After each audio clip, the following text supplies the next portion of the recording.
अस्सलामुअलैकुम नाज़रीन, मैं हूं मंसूर अली खान। प्रोग्राम में आपको खुश आमदीद कहेंगे। नाज़रीन, आज लाहौर में 50 तकरीबन सहाफ़ियों की 40 से 50 सहाफ़ियों की एक अहम सिक्योरिटी ज़रिए से बड़ी एक अहम मुलाकात हुई।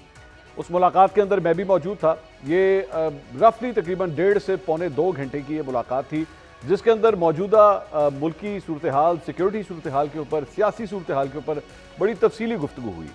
तमाम सहाफ़ियों ने दिल खोल के सवालात किए। उनमें से चंद सवालात क्या थे, चंद उनके जवाबात क्या थे, मैं कोशिश करता हूँ कि एक समरी जो है वो आपके सामने रखी जा सके। एक सवाल ये किया गया कि दहशतगर्दी के हवाले से हम ये जानते हैं कि इसको भारत फंड कर रहा है, भारत इसको सपोर्ट कर रहा है, लेकिन भारत में जिस तरह दहशतगर्दी हुई थी तो उसने पाकिस्तान के ऊपर हमला कर दिया था, तो आखिर पाकिस्तान ये कदम क्यों नहीं उठाता। सिक्योरिटी जरिए ने इसका जवाब ये दिया कि इसकी वजह यह है कि बहुत से इंटरनल और एक्सटर्नल फैक्टर्स हैं, सिर्फ कोई एक फैक्टर नहीं है। यहाँ पे मिसाल दी गई, जिस तरह इस्लामाबाद में एक बम धमाका हुआ तो जो खुदकुश हमलावर था वो एक पाकिस्तानी था, लेकिन जाता वो अफगानिस्तान था ट्रेनिंग के लिए। उसके बहुत से चक्कर जो है वो अफगानिस्तान के लगते थे, और वहाँ पे वो ट्रेनिंग कौन फंड कर रहा था, वो ट्रेनिंग कौन करवा रहा था। तो एक पूरा नेटवर्क है जिसे बेनकाब करना बहुत ज़रूरी है, और इसे एक एक करके चुन चुन के जो है वो बेनकाब किया जा रहा है। 75,000 से ज़्यादा इंटेलिजेंस बेस्ड ऑपरेशंस किए गए हैं। ये तकरीबन 200 ऑपरेशंस रोज़ाना की बुनियाद के ऊपर बनते हैं। तो ये एक चलती हुई जंग है जो इसी तरह जारी और सारी रहेगी। उसके बाद एक सवाल ये किया गया कि यहाँ पे कई ऐसे अफराद भी हैं, कई ऐसे आला ओहदेदार हैं जो ये कहते हैं कि जनाब दहशतगर्दी के हवाले से हमें सबूत दिखाए जाएँ, सबूत दिखाइए हमें कि कौन है जो दहशतगर्दी के अंदर मुलव्वस है। जब तक वो सबूत नहीं दिखाए जाते तब तक बात समझ में नहीं आएगी। सिक्योरिटी जरिए ने इसका ये जवाब दिया कि जो अफराद या जो शख्सियत ऐसी बात करती है कि जनाब इसके सबूत दिखाए जाएं, तो उसका कोई ना कोई माली मफाद या सियासी मफाद पस पर्दा ज़रूर होता है। तो उसके ऊपर फिर एक सवाल किया गया कि उन्हीं में से एक ऐसी शख्सियत जो है वो वज़ीर आला खैबर पख्तूनख्वा सुहेल आफरीदी भी हैं, जो अभी सिर्फ 24 घंटे पहले पेशावर के अंदर कोर कमांडर पेशावर से और मोहसिन नकवी साहब से मुलाकात करके हटे हैं। और ये वही शख्सियत हैं जो माजी के अंदर ये कहते रहे कि जी मुझे सबूत दिखाए जाएँ दहशतगर्दी के हवाले से।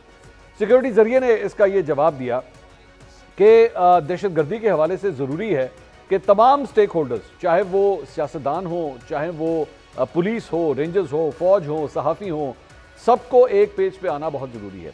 अगर कोई ऐसी शख्सियत अपने सोच में तब्दीली लेकर आ रही है और 4 कदम आगे बढ़ रही है तो उसका खैर मकदम किया जाना चाहिए, उसकी बात सुननी चाहिए, उसके साथ कोऑर्डिनेशन करनी चाहिए, क्योंकि एंड ऑफ द डे इस दहशतगर्दी का मुकाबला इसी कोऑर्डिनेशन के साथ किया जा सकता है। ये एक हैरानकुन और खुशगवार तब्दीली थी जो हमें सुनने में मिली।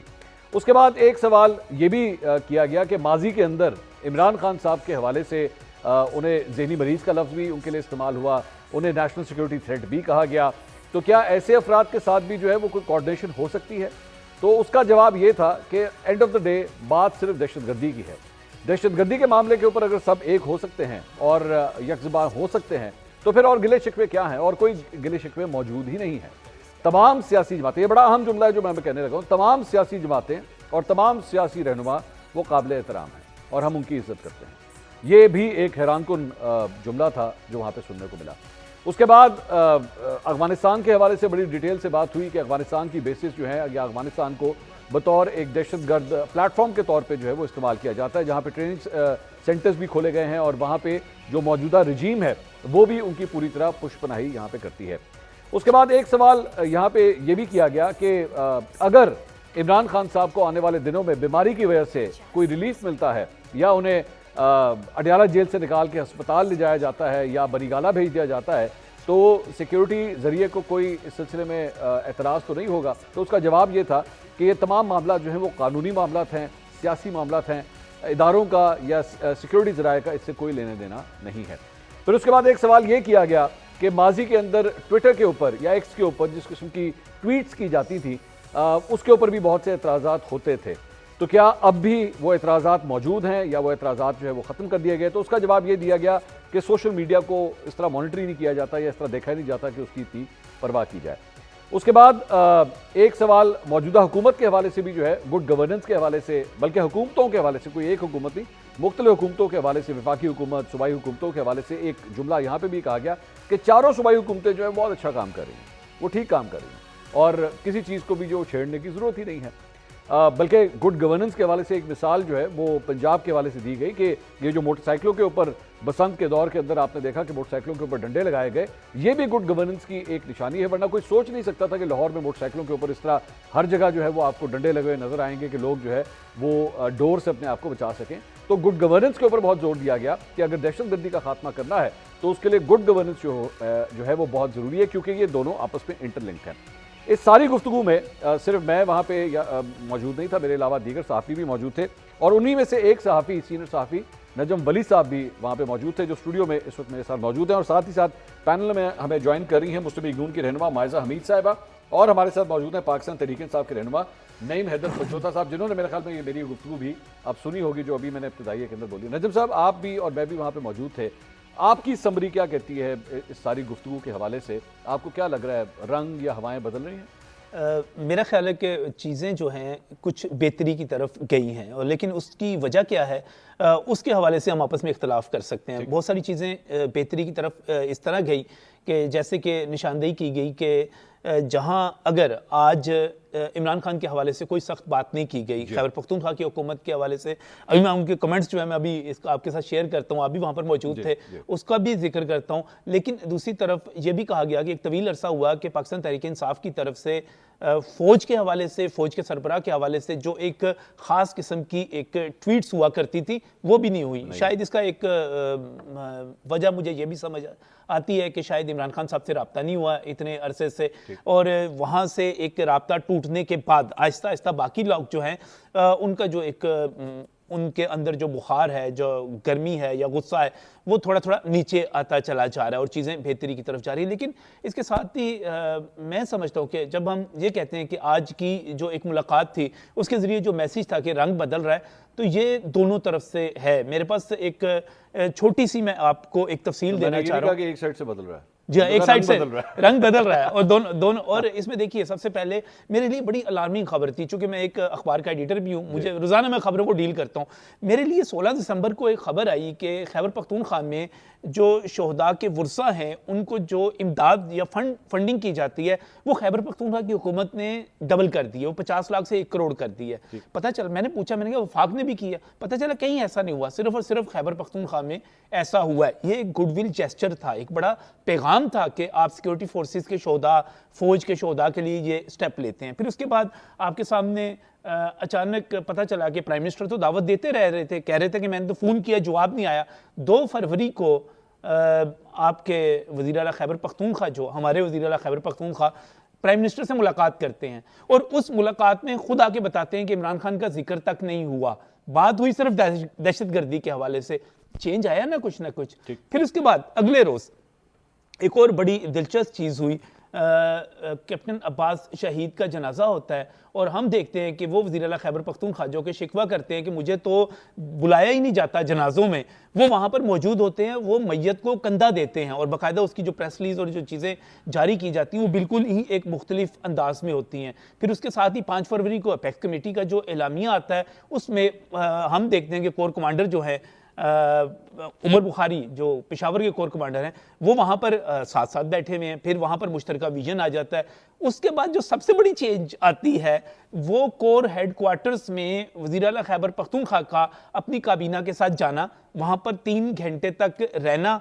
फिर वहाँ पर मैंने पेशावर के जो बड़े अच्छे सहाफ़ी हैं, मैंने उनसे पूछा, मैंने कहा यार अंदर की खबर बताओ, ये माहौल कैसा था? उन्होंने कहा बहुत खुशगवार मुलाकात थी, मुसाफे हुए, आपस में मुस्कुराहटों के तबादले हुए, लंच इकट्ठा किया गया, 3 घंटे तक वहाँ पर रहे, और ये बड़ी अच्छी। तो इसका मतलब ये हुआ कि जो एक डेडलॉक था, जो एक कमी थी और जो एक शिकवा था, आपको याद होगा कि DGSPR ने एक प्रेस कॉन्फ्रेंस की थी, और वो ख़ास तौर पे सुहेल अफरीदी के वज़ीर आला बनने से पहले वहाँ जाकर की गई थी। और आज जब मैंने भी और बाकी दोस्तों ने सवाल किया तो मैंने पूछा ये सारी चीज़ें बयान करके कि मैंने, जनाब ये बताइएगा रवैया चेंज हुआ है, आप इसको किस तरह देखते हैं? तो उनका ये कहना था कि अगर वो, देखिए बड़ा मज़ेदार फिक्र है, उन्होंने कहा कि वज़ीर आला खैबर पख्तूनख्वा अगर वफाक के साथ बैठे हैं तो ये एक गुड स्टेप है। इसके साथ ही उन्होंने कहा ये एक वेलकम स्टेप है, ये एक वेलकम स्टेप है, it is good for KP, it is good for Pakistan. तो ये चीज़ें जो हैं मेरा ख्याल है कि जो एक वाइब्स थी वो चेंज होना शुरू हुई हैं। अब मुझे नहीं पता कि इमरान खान साहब से अगर दोबारा मुलाकात होती है, वहां से कुछ अगर नई चीज आती है तो उसके बाद क्या होता है, यहाँ पर वाइब्स चेंज हुई हैं। नईम हैदर पचौता साहब क्योंकि पीटीआई को रिप्रेजेंट कर रहे हैं तो उनसे पूछ लेते हैं कि पीछे से उन्हें क्या इंस्ट्रक्शंस आई है। नईम साहब, ये जो मुलाकात थी इस पे मैं भी मौजूद था, नईम नजम वली साहब भी यहाँ पे मौजूद थे, तो आपकी भी अब राय तब्दील हो रही है इदारे के हवाले से, या जो एक बयानिया या जो एक सोच पाई जाती थी, क्योंकि रीसेंट स्टेप्स तो देखे गए हैं, आप लोग भी अब मुलाकातें कर रहे हैं। मुझे लाहौर जब तशरीफ लेकर आए थे सुहेल अफरीदी साहब और उनसे हमारी तब मुलाकात हुई थी, तो मैंने एक कैटेगोरिकली उनसे सवाल किया था कि क्या आप कोर कमांडर पेशावर से मिलने के लिए जाएंगे, तो उस वक्त उन्होंने मुझे उस इंटरव्यू के अंदर ये जवाब दिया था कि मैं क्यों जाऊंगा, मैं तो चीफ एग्जीक्यूटिव हूं।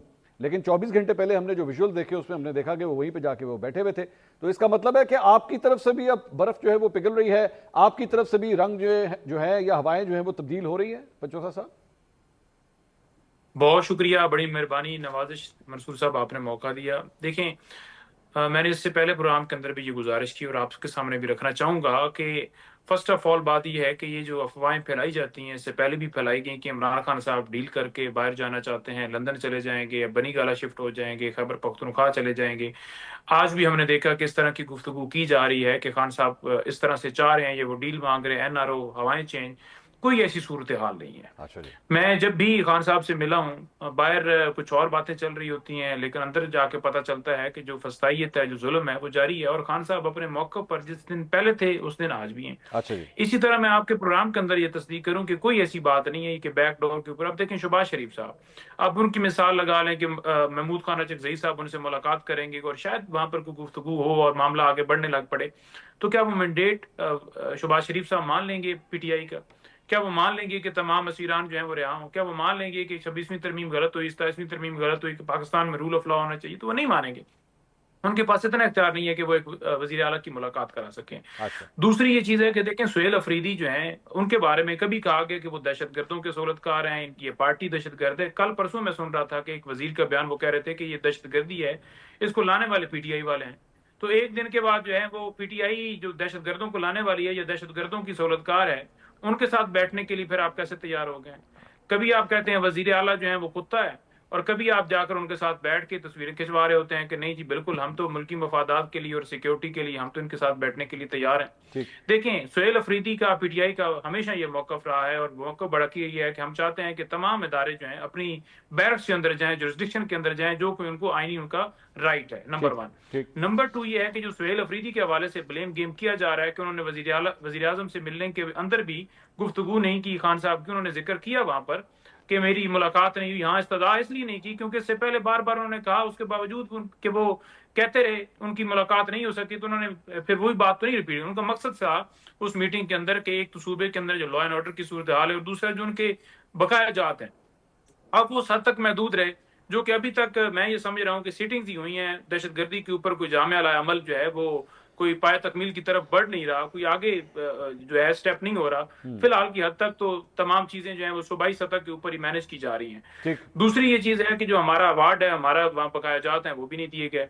अब तीसरी चीज ये है कि जो आज आपकी मुलाकात हुई जिसके अंदर ये कहा कि सोशल मीडिया को हम अहमियत नहीं देते, तो सोशल मीडिया को अहमियत नहीं देते तो फिर लोगों को उठाते क्यों हैं? लोगों के ऊपर पीके एक्ट के तहत मुकदमे क्यों दर्ज किए जाते हैं?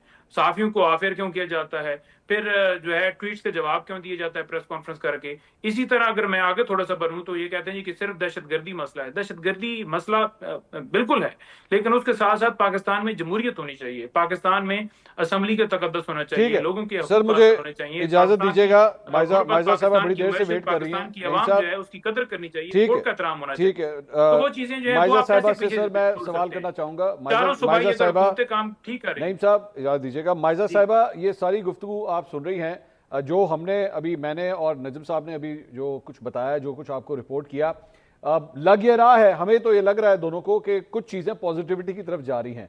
तो ये आप लोगों के लिए बेहतर नहीं है कि आप भी इसी पॉजिटिविटी का हिस्सा बने और हाथ आगे बढ़ाएं? और अच्छा एक जेस्चर था, जिस तरह मरियम नवाज साहब अभी बलूचिस्तान गई थी, तो एक चक्कर पेशावर का भी लगा लें, वहाँ पे सीएम केपी के साथ भी वहाँ पे बैठ जाएं, ताकि तमाम जगहों के ऊपर तमाम जितने स्टेक होल्डर्स हैं उनके दरमियान हम आहंगी जो है वो शुरू हो जाए। बिस्मिल्लाहिर्रहमानिर्रहीम, thank you for inviting me to your show Mansoor. पहले तो मैं आपको भी मुबारकबाद देना चाहूँगी, सुबह पंजाब को, पूरे पाकिस्तान को मुबारकबाद देना चाहूँगी कि एक ऐसा त्यौहार जो सदियों से चला आ रहा है वो दोबारा रिवाइव हुआ और पूरी कौम जो है वो यूनाइट हो के, इकट्ठे हो के उस त्यौहार को बड़े जोशो खरोश से जो है वो मनाया गया और उसमें कोई इंसिडेंट भी नहीं हुआ। और अल्लाह का शुक्र है कि 3-4 दिन लोग जो है बड़े मज़े से एंजॉय करते रहे स्प्रिंग को। और उसके पीछे जो है जो काम किया गया, जो हिफाजती इक़दाम लिए गए, उनमें मरियम नवाज़ साहिबा ने बहुत प्रोएक्टिव रोल अदा किया और मियां नवाज शरीफ साहब की गाइडेंस से मैंने ऐसा एग्जाम्पलरी 3-4 दिन जो है वो नहीं, मैंने अपनी एज अ पॉलिटिकल वर्कर नहीं देखा इतना अच्छा इंतज़ाम। दूसरा मैं ये कहना चाहूँगी कि देखिए, गवर्नेंस की बात की जाए तो गवर्नेंस तो मेरा ख्याल है सबसे ज़्यादा वीक जो है वो KPK की है। और वर्किंग रिलेशनशिप की बात की जाए तो सबसे ज़्यादा जो कमज़ोर नज़र आती है वर्किंग रिलेशनशिप दूसरे सूबों के साथ या वफाक के साथ या फिर जो है दूसरे इदारों के साथ, आर्मी के साथ, ये सारी एक कंटेंशन किस्म की एक जो है वो टेंशन वाली जो सूरत हाल है वो जो है वो कायम है। कभी जो है वो गुड कॉप खेलते हैं, कभी वो बैड कॉप खेलते हैं, अपनी ज़रूरत के मुताबिक जो है वो ये काम किया जाता है। अब देखें, जो सुहेल अफरीदी साहब हैं वो एक आइसोलेशन में तो काम नहीं कर सकते। अगर उन्होंने काम करना है और अगर वो सीरियस हैं तो ऑब्वियसली उनको कोऑर्डिनेट करना पड़ेगा जो है वफाक से भी, दूसरे सूबों से भी। वो एक जो है लड़ाई नहीं लड़ सकते हर किसी के साथ। तो मैं ये समझती हूँ कि सुहेल अफरीदी साहब जो हैं वो अभी तो फ़िलहाल गुड कॉप बैड कॉप खेल रहे हैं। दूसरा जो है जो आर्मी की तरफ से या ऐसे हमारे जो हिफाजती इदारे हैं उनकी तरफ से जो खुशाइन बात है वो ये है, देखिए वो पॉलिटिकल जो एरिना है उसमें नहीं घुस रहे। अच्छा। वो उससे बाहर खेल रहे हैं। उनका जो मेन मकासद है वो ये है कि पाकिस्तान की सिक्योरिटी जो है उसको कॉम्प्रोमाइज़ ना किया जाए। ठीक है, ठीक है। लेकिन इसी जो उनका एम है उसी में जो है ये सुहेल अफरीदी साहब अगर टांग अड़ाते हैं या कंटेंशन क्रिएट करते हैं तो उससे जो है सारा जो है वो एक तसलसल जो सिक्योरिटी का है वो ख़राब होता है। सोशल मीडिया की जो बात की देखिए, सोशल मीडिया हो या पॉलिटिकल पार्टी हो, PTI as a political party, हमने भी पहले पिछले 10 साल जो है एक जेलें भी और ये सब कुछ जो है ये एक्सपीरियंस किया है। लेकिन अनफॉर्चुनेटली और बड़ी जो है मैं समझती हूँ कि जिस तरह का जोशो खरोश जो है वो इमरान खान साहब के लिए होता था, मैं नहीं समझती कि वो अब रहा है। क्योंकि एक तो इनके जो रहनुमा है वो इकट्ठे नहीं बैठ सकते, ना वो इकट्ठे बात कर सकते हैं, ना वो एक बात पे एग्री कर सकते हैं, ना वो किसी को अपना लीडर मानते हैं जो आउट ऑफ जेल हैं, इंक्लूडिंग सुहेल अफरीदी साहब। तो ये एक पार्टी ऐसी है जो टूट फूट का शिकार है। पहले गवर्नेंस भी नहीं अच्छी थी, अब लोग जो है गवर्नेंस को कंपेयर करना शुरू हो गए हैं बुज़दार साहब की मरियम नवाज साहिबा के साथ, मरियम नवाज साहिबा की सुहेल अफरीदी साहब के साथ। मुझे इजाजत दीजिएगा माजिदा साहिबा, मुझे इजाजत दीजिएगा, ने कहा है कि मुझे इजाजत दीजिएगा क्योंकि आप मरियम नवाज साहिबा का चूंकि आप जिक्र कर रही हैं और गवर्नेंस की आप बात कर रही हैं और जाहिर बात है कंपैरिजंस होते हैं KP गवर्नमेंट के साथ। यहाँ पे एक बयान सामने आया है जो बीइंग अ लाहौरी मुझे एक्चुअली लगा है, मुझे तकलीफ हुई है उससे, और वो है शंदाना गुलजार साहिबा का। उन्होंने ये जो रिसेंटली अभी बसंत मनाई गई थी, और हम चूंकि दरारों की बात कर रहे हैं, हम इख्तलाफात की बात कर रहे हैं, पोलराइजेशन की बात कर रहे हैं, अब बसंत के हवाले से उनसे एक सवाल किया गया। शंदाना गुलजार साहिबा ने लाहौरियों के हवाले से क्या गुफ्तगू की है, जरा सुनिएगा। दूसरी तरफ अलीमा खान साहबा कह रहे हैं कि लाहौरियों को पसंद मनाने से नहीं रोका जा सकता। लाहौरियों को शर्म नहीं आती है। सॉरी, अलीमा खान साहबा की हम बहुत इज्जत करते हैं, बट लाहौरियों को शर्म से डूब बनना चाहिए। ये जो नाचे हैं इस जनाजों पे, इनको मर जाना चाहिए इस बार। ये आपने शंदाना गुलजार साहिबा की गुफ्तगू सुनी। अब जेन में रखिएगा, लाहौरियों के हवाले से जो ये जिस किस्म का रिमार्क इन्होंने पास किया है, इनके अपने लीडर इमरान खान साहब, उनका ताल्लुक लाहौर से, इनके पार्टी के सेक्रेटरी जनरल सलमान अकरम राजा साहब, उनका ताल्लुक लाहौर से, इमरान खान साहब की बहनें, उनका ताल्लुक लाहौर से, डॉक्टर यास्मीन राशिद, उनका ताल्लुक लाहौर से, एक पूरी लिस्ट है, मियां महमूदुर रशीद, उनका ताल्लुक लाहौर से, आलिया हमजा, उनका ताल्लुक लाहौर से, उमर चीमा साहब साबिक गवर्नर पंजाब, उनका ताल्लुक लाहौर से। मतलब बहुत बड़ी एक लिस्ट है इन सियासी रहनुमाओं की जिनका ताल्लुक लाहौर से, और ये वही लाहौर है जिसपे जहां से 2014 का जो एक लॉन्ग मार्च शुरू किया गया था धरना देने के लिए, वो भी लाहौर से ही उसका आगाज किया गया था। शौकत खानम अस्पताल वो भी लाहौर में। तो इसके बावजूद पाकिस्तान तहरीक इंसाफ की रहनुमा इस किस्म का ये रिमार्क दें, ये नजम साहब मैं इसको नाम दूं कि ये कब इस सोच से बाहर निकलेंगे? मेरा ख्याल है इस तरह की चीज़ें मंसूर साहब ये फ्रस्ट्रेशन का ही इज़हार है, क्योंकि लाहौर ने आप देखिए कि 26 नवंबर, यानी कि वो कॉल 24 नवंबर की थी, फिर 26 नवंबर मशहूर हुआ। 24 नवंबर को सलमान अकरम राजा लाहौर में अपनी गाड़ी में अकेले अपनी वीडियो बनाते हुए फिर रहे थे और उनके साथ बंदा कोई नहीं था कि जो इस्लामाबाद जाने के लिए।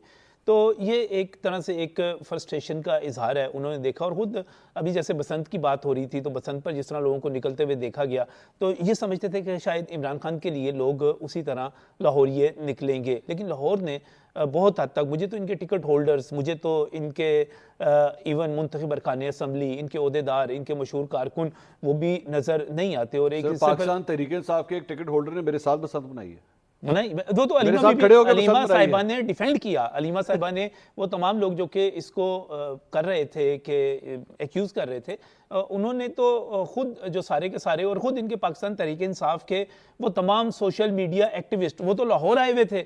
आज एक हमारे साफी दोस्त हैं, वो बसंत की मुखालफत कर रहे थे, आज उधर भी मौजूद थे, उन्होंने बसंत की बड़ी हिमायत की। तो मेरा ख्याल है वो ना थोड़ा सा इशू सिर्फ ये होता है कि आप फ्रस्ट्रेशन में आ जाते हैं। मेरे नहीं ख्याल के शानदाना गुलजार जो है कोई इतनी बड़ी विजडम का मुजाहिरा करती हैं, या उनको पाकिस्तान तहरीक इंसाफ को रिप्रेजेंट करती हैं, उनकी एक रहनुमा है। और मुझे हैरानगी इस बात के ऊपर है कि पाकिस्तान तहरीक इंसाफ सर वो कर जाते हैं ना, अभी ना माजरत की है, जो लाहौर में एक्शन लिया है। अभी लाहौर में आप देखिए, जब खैबर पख्तूनख्वा के वुज़रा आए थे, मैं मानता हूं कि वो एक सवाल जो था नामुनासिब था, जो सवाल किया गया, लेकिन उसके जवाब में जो कुछ कहा गया, क्या उस पर किसी किस्म की माजरत की गई? उसको बाद में भी डिफेंड किया जाता रहा, कहा जाता रहा कि जनाब ये कर जाते हैं, बल्कि गाली गलोच। बल्कि मैं आपको बड़े मजे की बात बताऊं, इस वक्त सोशल मीडिया जो है उसके ऊपर आप ये देखिए कि खुद सुहेल अफरीदी के बारे में मैंने जितने ये इवेंट्स बताए हैं, उसके बाद क्या गद्दार इब्ने गद्दार किसको कहा जा रहा है क्या? और वो जो स्पेस के अंदर जो एक आंटी है, मुझे नहीं पता वो आंटी कौन सी हैं, वो जो मशहूर आंटी हैं इनकी, उनमें से कोई एक है जो गुफ्तगू कर रही हैं, और जिस किस्म की उन्होंने गालियां दी हैं सुहेल अफरीदी को,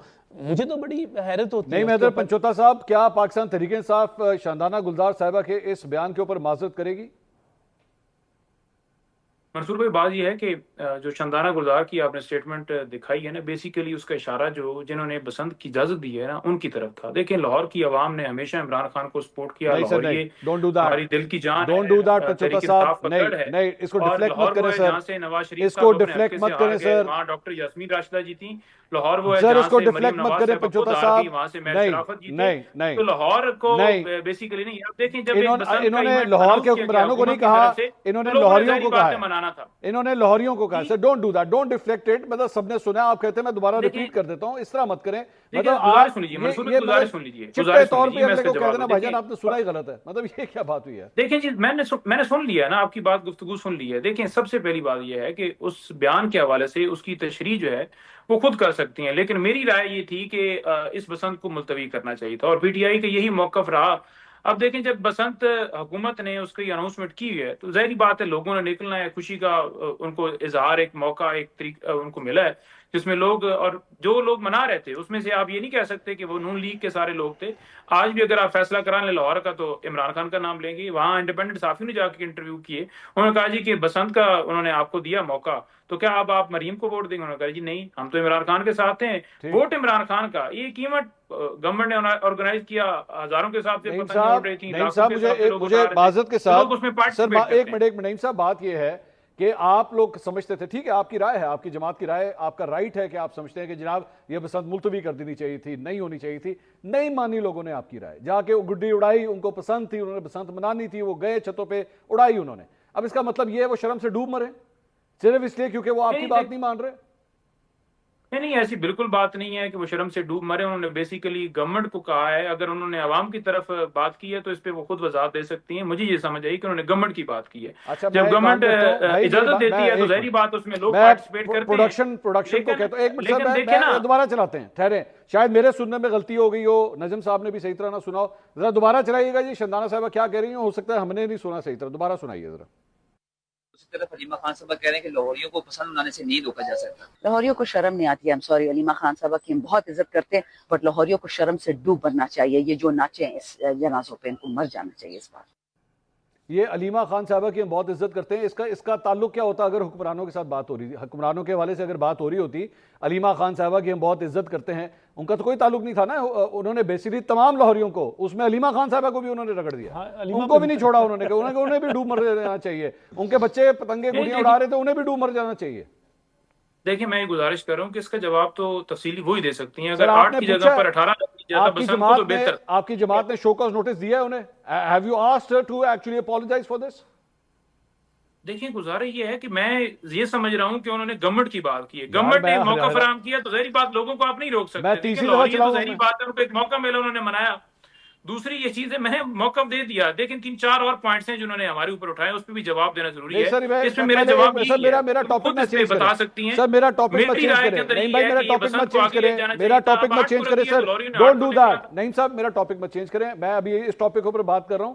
मुझे let me stay on this topic. आपको सुनाई नहीं दिया, आपने कहा कि जी मेरे सुनने में गलती होगी, वो उन्होंने हुक्मरानों की बात की, जबकि वो रेफरेंस दे रही हैं कि माजरत के साथ अलीमा खान साहब कजन तो नहीं है ना मरियम नवाज की, या वो शरीफ खानदान की कजन सिर्फ तो नहीं, वो लाहौर तो से इमरान लोग खान नहीं की थे, बहन है। लाहौर के बाहर से भी थे, और गवर्नमेंट को चाहिए था, मेरा ये मौकफ है कि गवर्नमेंट को चाहिए था कि इसको आगे लेकर जाते सर वो आपका और मौकफ 100 8 की बिस्मिल्लाह जगह पर सर। 18 रख लेते।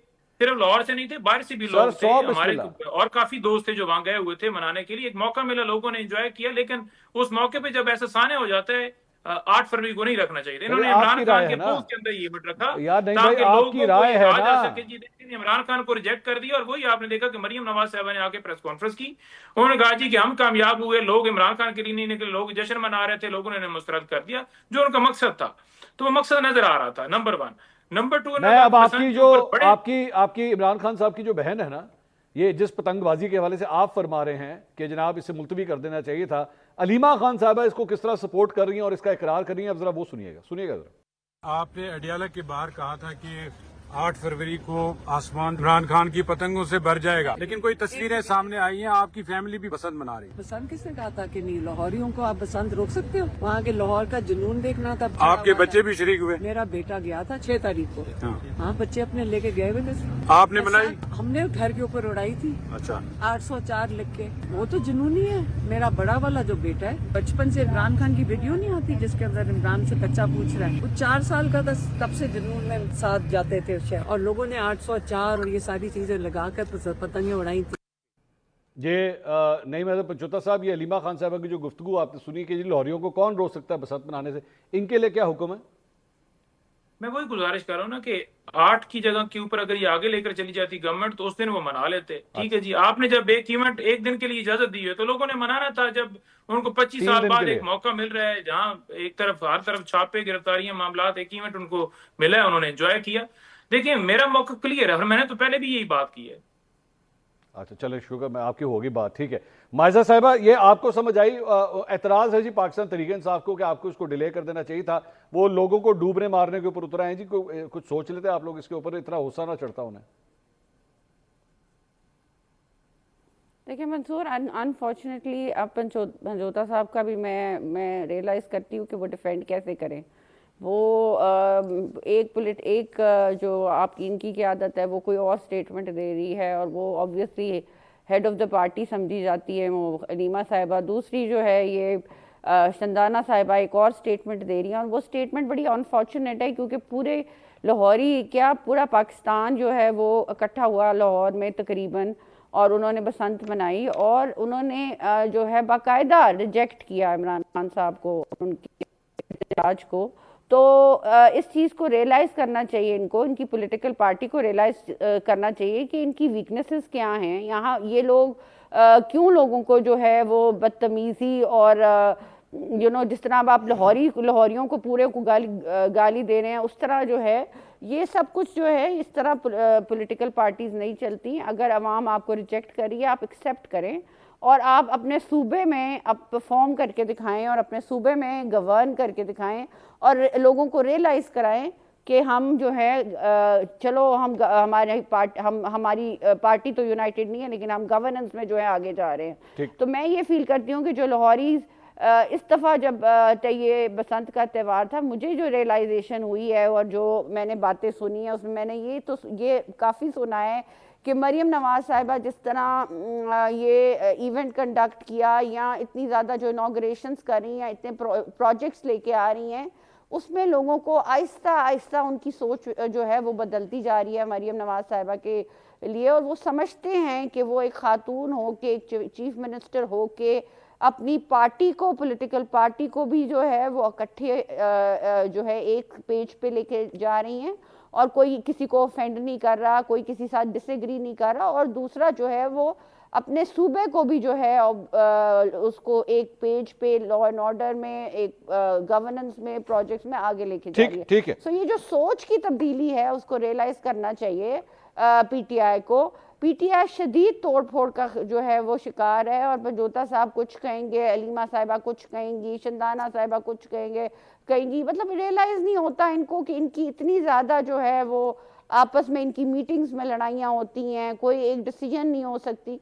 तो ये जो है मैं समझती हूँ कि अनफॉर्चुनेटली जो है ये इजाजत दीजिएगा नजम साहब, कल जुमेरात का दिन है, मुंतजिम नहीं कर सकती तो उसको रिजेक्ट कर देना चाहिए। नजम साहब, कल दोबारा जुमेरात है, मुलाकात का दिन है। जिस तरह भी थोड़ी देर पहले हम हवाओं की बात कर रहे थे या रिलैक्सेशन की बात कर रहे थे, आपको लगता है कि अब इस मतलब जुमेरात को जो है जो मुलाकातें अब तक नहीं हो पाई थी अब वो भी खुल जाएंगी या हो जाएगी? देखिए, मैं ज़ाती तौर पे ना बयानात को अहमियत देता हूँ एक पॉलिटिकल एनालिस्ट के तौर पर, लेकिन उससे ज़्यादा मैं ना एक्शंस को अहमियत देता हूँ। आज हम जिस रंग बदलने की बात कर रहे हैं उसके, देखिए आज जिस सिक्योरिटी ज़रिए की आप बात कर रहे हैं वो जवाब देने में और अपना मौक़िफ़ बयान करने में जितने एक्सपर्ट हैं और जिस टेक्टफुली वो खेलते हैं वो बड़ा ज़बरदस्त है। मिसाल के तौर पर उनसे एक सवाल ये भी हुआ कि 9 मई के हवाले से कि बताइए आप, बल्कि आपका ही सवाल था, मैं सबको बता देता हूँ, आपका सवाल था। उन्होंने कितनी आसानी के साथ उसको अदालतों की तरफ मोड़ दिया। उन्होंने कहा हमारा क्या ताल्लुक, अदालतों में मुकदमात हैं, हम उसके अलावा मैं कैसे किसी अदालती मामले पर डिस्कस या उस पर कमेंट कर सकता हूँ। बहुत खूबसूरत वो उसके ऊपर खेले। इसी तरह जो मास्टरमाइंड का सवाल किया उस पर उन्होंने, वो चूँकि सवाल काफ़ी होने शुरू हो गए, वो बीच में ही गायब हो गया। लिहाजा मैं ये कहूँ कि अब मुझे इंतज़ार ये है कि हम जो कह रहे हैं कि रंग बदल रहा है, कोई फ़र्क आ रहा है, तो क्या कल इमरान खान की, कल या मंगल के रोज़ जो मुलाकातें होती हैं, क्या मुलाकात होगी? और उससे भी बढ़कर मुलाकात होती है तो क्या उसके बाद भी उस किस्म के ट्वीट होंगे जिस किस्म के पहले होते रहे? फिर उससे बढ़कर महमूद अचकज़ई के साथ जो मुलाकात होने जा रही है, क्या वहाँ पर चीफ इलेक्शन कमिश्नर और जो बाकी अरकान के ऊपर इत्तफाक होना है वो होता है? देखिए, इस वक्त कम से कम एक चीज़ हमें समझ आई कि दोनों फरीकों ने ये समझ लिया कि चलना है। अभी नईम साहब जो हैं जो बात कर रहे थे कि देखिए शहबाज शरीफ कौन सा मान लेंगे कि वो आईनी तरमीम गलत थी, शहबाज शरीफ कौन सा मान लेंगे? भाई किसी ने नहीं मानना, किसी ने दूसरे के मौक़िफ़ पर नहीं जाना, लेकिन अपने मौक़िफ़ पर रहते हुए इस सिस्टम को चलाना, एक दूसरे के साथ ताउन करना, एक दूसरे से मिलना, एक दूसरे के साथ जो एक वर्किंग रिलेशनशिप है वो कायम करना। लिहाजा मैं समझता हूं कि जो आपका सवाल है, असल में जो आज हम देख रहे हैं कि रंग तब्दील हुआ है, इसका पता उसी वक्त चलेगा दो हवालों से, पहला मुलाकात से और फिर उसके बाद उस मुलाकात के नतीजे में अंदर से क्या बाहर आता है उससे फैसला होगा। नहीं महदर पंचोता साहब, माजी के अंदर जब आप लोगों की मुलाकातें हुई इमरान खान साहब से, खासतौर पे अलीमा खान साहबा या किसी बहन की जब मुलाकात हुई तो बड़ा सख्त किस्म का बयान अंदर से आया, ट्वीट्स हुई, सब कुछ हुआ। सर, इस मरतबा अगर हो गई मुलाकात तो होगा या नहीं होगा, और अगर ना हुआ तो क्या जवाब देंगे अपने कारकुनों को? ये देखिए, मुलाकात अगर होती है किसी की भी तो बिल्कुल पैगाम खान साहब का आएगा। खान साहब के पहले भी पैगाम आते रहे, नहीं रोक सके। खान साहब का क्यों नहीं पैगाम आएगा? क्योंकि कारकुन क्या पूरी कौम इस वक्त इंतजार में है कि खान साहब की सेहत के हवाले से उनको अपडेट मिले, खान साहब की जो हदायत हैं, जो उनकी गुफ्तगू है वो उन तक पहुंचे, लोगों के कान जो है इसके लिए तरस रहे हैं। तो आएगा जी, उनके ऑफिशियल अकाउंट से भी पोस्ट होगा। कोई ऐसी बात नहीं है कि कंप्रोमाइज करके या डील के तहत हम कहेंगे कि जी बिल्कुल नहीं आएगा और अंदर जाकर मुलाकात कर लेंगे। नंबर 1। नंबर 2 ये है कि जो रिपोर्ट जमा कराई गई है जिसमें कल समाअत लगी हुई है, और आप अंदाजा लगाएं कि तोशाखाना 1 केस के अंदर जब समाअत नीचे थी ट्रायल कोर्ट के अंदर, और हमने कहा कि ये मेंटेनेबल नहीं है, ये ठीक नहीं, बंदे ने दरखास्त दी है, उसको खारिज किया, हाई कोर्ट के अंदर लेकर गया, उसके बाद सुप्रीम कोर्ट लेकर आए, बजाय ये कि उस टाइम ये फैसला किया जाता कि ये केस चलने के काबिल नहीं है। आज आप देख लें कि 2023 में खान साहब को सजा हुई है 5 अगस्त को, और उससे लेकर आज तक फरवरी 2026 हो गया है, 2.5 साल से भी ज्यादा टाइम हो गया है, और आज जाकर केस लगना इस वाज़ेह तौर पर सबूत देता है कि पाकिस्तान में किस कदर निज़ाम इंसाफ जो है वो मफलूज हो चुका है। लेकिन दूसरी तरफ आप देखें तो इमरान खान साहब के केसेस जो हैं, जैसे अलकादर में उन्हें सजा हुई, तोशाखाना 2 के अंदर सजा हुई, वो बेलें नहीं लग रही, लेकिन खान साहब के जो खिलाफ देखते हैं वहां पे हवाओं का रुख तब्दील होता है या नहीं। नवेंद्र पंचोता साहब, माइजा हमीद साहब, नजम वली साहब, बहुत बहुत शुक्रिया आपका। नाज़रीन, इस सेगमेंट से अब तक के लिए इतना ही। एक ब्रेक लेंगे, ब्रेक के बाद पाकिस्तान से जरा रुख करेंगे बांग्लादेश का, जहां पे इलेक्शंस होने जा रहे हैं और वहां पे क्या गहमा गहमी है, सूरत हाल क्या है। हमारे ब्यूरो चीफ जावेद सुमरो साहब वहां से रिपोर्ट कर रहे हैं। ब्रेक के बाद हमारे साथ मौजूद होंगे, प्लीज स्टे विद अस। नाज़रीन, welcome back after the break. और अब बात करेंगे बांग्लादेश में होने वाले इंतखाबात के हवाले से। 2024 में शेख हसीना वाजिद की हुकूमत खत्म होने और मोहम्मद यूनुस के अबूरी सरबराह बनने के बाद बांग्लादेश में पहली बार इंतखाबात 12 फरवरी को होने जा रहे हैं। इन इंतखाबात में अहम मुकाबला बांग्लादेश नेशनलिस्ट पार्टी और जमात इस्लामी के दरमियान है। 12 फरवरी को होने वाले इंतखाबात में BNP 10 जमातों के इत्तेहाद की क़यादत कर रही है और इत्तेहाद के सरबराह तारिक रहमान हैं, जो साबिक वज़ीर आज़म खालिदा ज़िया के साहबजादे हैं। दूसरी तरफ जमात इस्लामी 11 जमातों के इत्तेहाद की क़यादत कर रही है और इस इत्तेहाद में नेशनल सिटीजन पार्टी भी शामिल है। बांग्लादेश में 2024 की तलबा तहरीक के रहनुमाओं ने नेशनल सिटीजन पार्टी तश्कील दी थी। अवामी लीग की अदम मौजूदगी और मजहबी जमातों के बढ़ते हुए असर व रसूख ने इन इंतखाबात की अहमियत बढ़ा दी है। बांग्लादेश में इंतखाबात से चंद घंटे पहले क्या हालात हैं, इस हवाले से बात करते हैं। हम न्यूज़ इस्लामाबाद के ब्यूरो चीफ जावेद सुमरो साहब इस वक्त हमारे साथ मौजूद हैं, जो इन इंतखाबात की कवरेज करने के लिए इस वक्त ढाका गए हुए हैं। जावेद साहब, बहुत शुक्रिया आपने हमें ज्वाइन किया। ढाका में इस वक्त अवाम में जोशो खरोश कैसा है, नौजवान इंतखाबात के हवाले से क्या सोच रखते हैं? मंसूर साहब, आपने बहुत अच्छा सवाल किया है ये, और इस सवाल के बारे में मेरा जवाब यही है कि चूंकि कल 12 फरवरी को बांग्लादेश का अवाम जो है वो तमाम के तमाम लोग अपना हक रायदही का इस्तेमाल करेंगे, और इस हक रायदही में ज़ाहिर है यहाँ की मुख्तलिफ जो सियासी जमातें हैं वो इस आम इंतखाबात में हिस्सा ले रहे हैं, जिसमें जमात इस्लामी, BNP और दीगर जमातें हैं, और इसके अलावा कोलिशन भी है। लेकिन जहाँ तक बात है नौजवानों की और लोगों के जोशो खरोश की, तो वो भरपूर तौर पर हमें यहाँ पे नज़र आ रहा है, और लोग शायद इंतज़ार कर रहे हैं कि सुबह हो तो हम जाके वोट का जो हक इस्तेमाल करें और पोलिंग स्टेशन में जाके वो अपना मामला जो है, अपना हक जो वोट जो है वो उसको सही तरीके से अपनी मर्जी से, अपने मर्जी की सियासी जमात को अपना वोट जो है वो पोल कर सके। जहाँ तक बात रही कि मैं आपको ये बताऊं कि मैं इस वक्त मौजूद हूँ, रात हो चुकी है, और मैं यहाँ पे मौजूद इस वक्त इलेक्शन कमीशन ऑफ बांग्लादेश के बाहर, और लोग यहाँ पर मुझे यहाँ पे अभी भी नजर आ रहे हैं कि लोग यहाँ मौजूद हैं, और उन आपस में ज़ाहिर है अपने आपस में वो चिटचेट करते हैं, और चिटचेट में हमें यही महसूस हो रहा है कि वो बहुत ज़्यादा पुरजोश है कि वो सुबह जो है हक रायदही इस्तेमाल करेंगे। और दूसरी चीज़ जो रही जहाँ नौजवानों की, तो ज़ाहिर है नौजवानों की जो एक हल मुल्क की रीढ़ की हड्डी होते हैं नौजवान, तो नौजवान जो है इस बार जो है बांग्लादेश के अंदर होने वाले जो कल 12 फरवरी को इंतखाबात है उसके अंदर अपना भरपूर वोट इस्तेमाल करेंगे, और उसके हक रायदही इस्तेमाल करके ज़ाहिर है इस मुल्क का जो मुस्तकबिल है वो उसका फैसला करेंगे। जो जमात इस्लामी और BNP है उसके दरमियान अगर हम बात करें तो जाहिर है सियासी जमातों का अपना अपना एक असर व रसूख होता है। मुख्तलिफ शहरों के अंदर, मुख्तलिफ मोहल्लों में, मुख्तलिफ एरियाज़ के अंदर सियासी जमातें अपना अपना एक वोट बैंक रखती है, तो जाहिर है इन दोनों सियासी जमातों का भी अपना जो है यहाँ पर वोट बैंक है।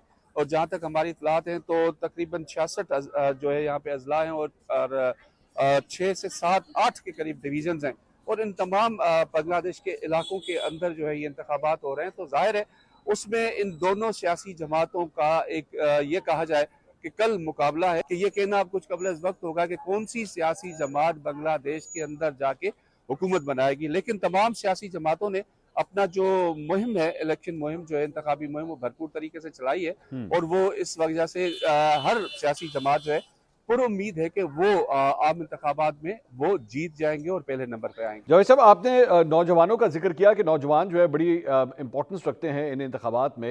ये कहा गया है कि अब भारत मुखालिफ जज्बात भी पाए जाते हैं इन नौजवानों में, तो आपने जो रिपोर्टिंग की या लोगों से इंटरेक्शन किया, नौजवानों से इंटरेक्शन किया, क्या ये जज्बात नजर आया आपको वहां पर? जी मंसूर साहब, आपके सवाल के जवाब में यही कहूँगा कि यहाँ पे नौजवान जो हैं वो चूँकि ज़्यादा चार्ज है और उनमें ज़्यादा ये खुशी है कि वो जो है अब अपने मुल्क बांग्लादेश को एक सही सिमत में लेकर जाना चाहते हैं, सही तौर पे आगे लेकर जाना चाहते हैं। तो जाहिर है एक जोश, जज्बा, वलवला जो है उनके अंदर मौजूद है। ताहम हमने ये भी एक देखा है कि जो सेंटीमेंट्स हैं हमारे पड़ोसी मुल्क के लिए वो जो है वो भी यहाँ पे हमें नजर आए हैं, उनके हक में भी हमें यहाँ पे सेंटीमेंट्स है वो भी नजर आ रहे हैं। लेकिन ये चीज़ चूँकि एक ज़ाहिर मुल्क है, 12 से 13 करोड़ आवाम का ये मुल्क है, तो इसके अंदर देखी जाए तो यहाँ पे हम जिन मुतल्लिका लोगों से बात की, शहरियों से मिले हैं, यहाँ मुकामी जर्नलिस्ट से मिले हैं, तो उनकी तरफ से भी हमें यही बात आई है कि यहाँ पे कोई सारी चीज़ जो है वो मिली जुली है। जितना भी किसी के लिए ये परसेप्शन है वो मिला जुला है।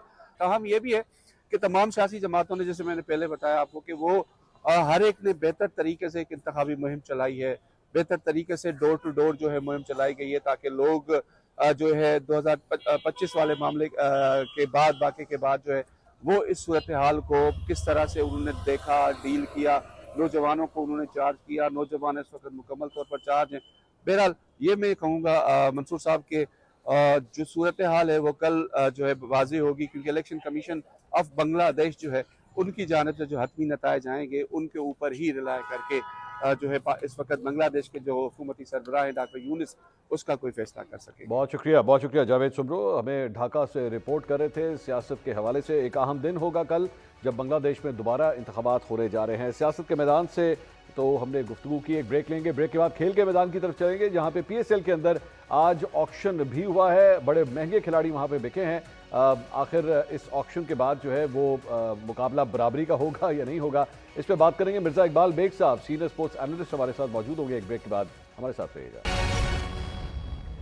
नाज़रीन, welcome back after the break. अब कुछ बात करते हैं खेल के मैदान की, जहां ग्राउंड के अंदर और बाहर बेक वक्त खेल जारी है। आज लाहौर में पाकिस्तान सुपर लीग का ऑक्शन मेला सजा, जहां फहीम अशरफ, नसीम शाह, फखर जमान, हारिस रऊफ जैसे बड़े नाम करोड़ों रुपए में मुख्तलिफ टीमों का हिस्सा बने। इसी मामले पे और दीगर स्पोर्ट्स से रिलेटेड खबरों के बारे में बात करेंगे। सीनियर तजियाकार मिर्जा इकबाल बेग साहब इस वक्त हमारे साथ मौजूद हैं। मिर्जा साहब, बहुत शुक्रिया, आपने हमारे लिए वक्त निकाला। सबसे पहले ये जो ऑक्शन आज हुई है PSL के लिए खिलाड़ियों की, किस तरह देखते हैं आप मजबूरी तौर पर इसे?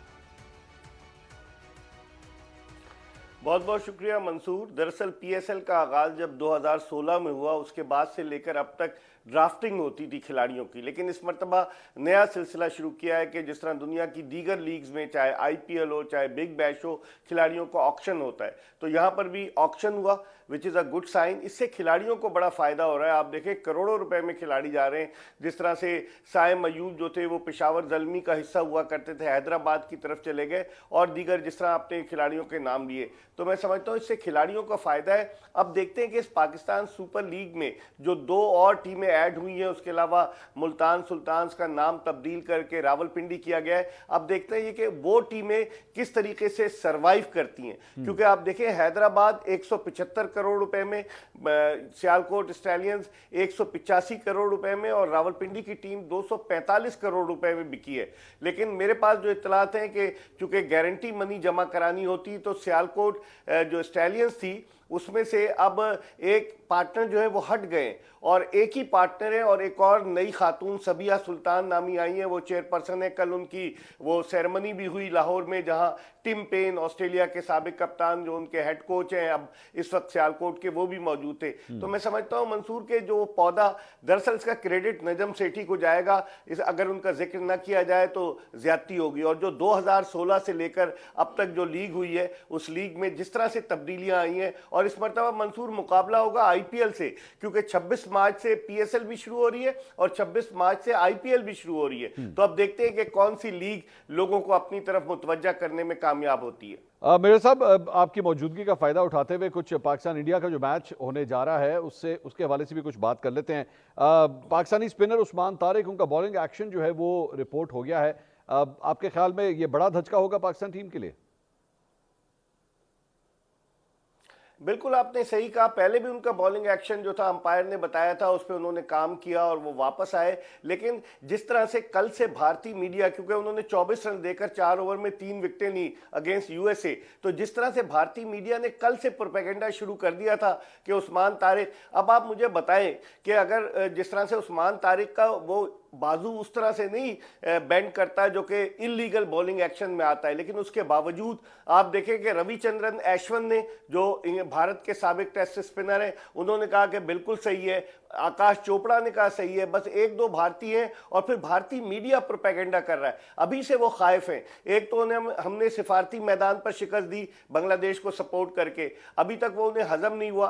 अब उस्मान तारिक को उन्होंने टारगेट बनाया। मैं समझता हूँ ज्यादती, क्योंकि पाकिस्तान का स्पिन बॉलिंग अटैक, मंसूर इस वक्त टूर्नामेंट में शरीक तमाम की तमाम टीमों में बेहतरीन बॉलिंग अटैक है अगर भारत के साथ इसका मवाजना किया जाए। तो अब उस्मान तारिक के एक्शन के हवाले से क्या होता है, बायो मैकेनिक्स के लिए वो जाते हैं, क्या होता है, लेकिन ये बड़ी बदकिस्मती की बात है कि पाकिस्तान का एक बॉलर जिसने बड़ी अच्छी परफॉर्मेंस दी और जो भारत को आउट करने की पूरी कैपेबिलिटी रखता था, उसका बॉलिंग एक्शन जो है मशकूक करार दिया जा रहा है, उसको रिपोर्ट किया गया। मिर्जा साहब, आप भारतीय मीडिया की बात कर रहे थे, हम कल से मॉनिटर कर रहे हैं एक चीज के वहां पे चंद भारतीय मीडिया आउटलेट्स जो है वो ये रिपोर्ट कर रहे हैं और चंद एक्चुअली इसके बिल्कुल ऑपोजिट रिपोर्ट कर रहे हैं कि हो सकता है कि इस मैच से पहले पाकिस्तानी और भारतीय खिलाड़ी जो हैं वो इस मरतबा हाथ मिलाएं, लेकिन चंद कह रहे हैं कि शायद ना मिलाएं।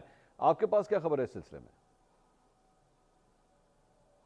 बज़ाहिर यही लग रहा है, जो मेरे पास इत्तलात हैं, जो मेरी मुख्तलिफ भारतीय स्पोर्ट्स जर्नलिस्ट से भी बात हुई है, वो ये कह रहे हैं कि हम जो है हाथ नहीं मिलाएंगे, जो तय हुआ है। क्योंकि जय शाह ने इसको अपनी शिकस्त, एक तरह से उनकी शिकस्त हुई ना मंसूर, कि आपने बांग्लादेश का केस लड़ा, बांग्लादेश को आपने ना तो उन पर पेनल्टी लगेगी, ना उन पर कोई सैंक्शन लगेगा, उन्हें एक मैच भी, टूर्नामेंट भी मिलेगा, तो ये सारी चीज़ें उन्हें हजम नहीं हो पा रही। अब वो कहीं ना कहीं इंतजार कर रहे हैं, कोई रिटर्न में एग्रीमेंट नहीं हुआ है। इमरान ख्वाजा अगरचे लाहौर आए थे आईसीसी के डेप्टी चेयरमैन, तो मुझे लग रहा है, और जिस तरह से जय शाह पर्दे के पीछे छुपे हुए थे, वो तो सामने आ ही नहीं रहे, ना वो मीडिया का सामना करते हैं, ना वो सामने आकर कोई बात करते हैं, कोई बयान जारी करते हैं। राजीव शुक्ला ने अलबत्ता एक वीडियो पे बात की है। तो मैं समझता हूं कि बज़ाहिर बहुत मुश्किल नजर आ रहा है कि पाकिस्तानी खिलाड़ी, वो जो टेंशन की फिजा है मंसूर, वो मुझे इतवार के दिन आर प्रेमदासा स्टेडियम में भी नजर आएगी।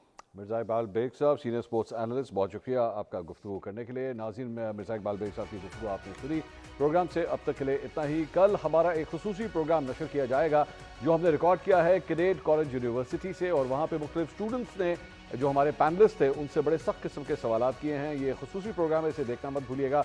कल आपसे दोबारा मुलाकात होगी। अल्लाह हाफ़िज़।